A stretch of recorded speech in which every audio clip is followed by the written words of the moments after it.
This is the Lone Crater YouTube. We hope this video helps. In this video, I will show you how to put together a Walmart bookshelf. First, gather all your tools and components. You'll typically need a Phillips head screwdriver and a hammer. Lay out all the pieces on a clean, flat surface, like a rug or blanket, to prevent scratches.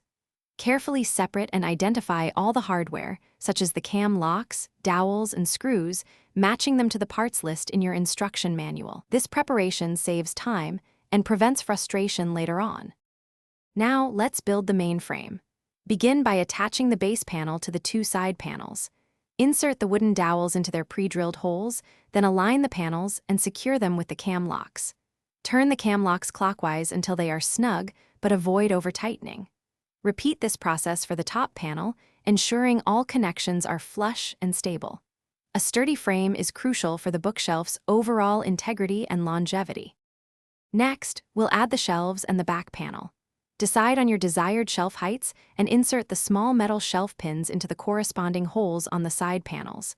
Gently slide each shelf onto these pins, making sure they sit level and are firmly in place.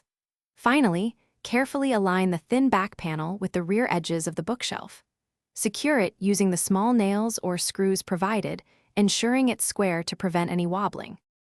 With the main assembly complete, it's time for the final touches. Double-check every connection, ensuring all cam locks and screws are fully tightened. Gently lift and move your new bookshelf to its permanent spot. For safety, especially if you have little ones or pets, consider using the included anti-tip hardware to anchor it securely to a wall.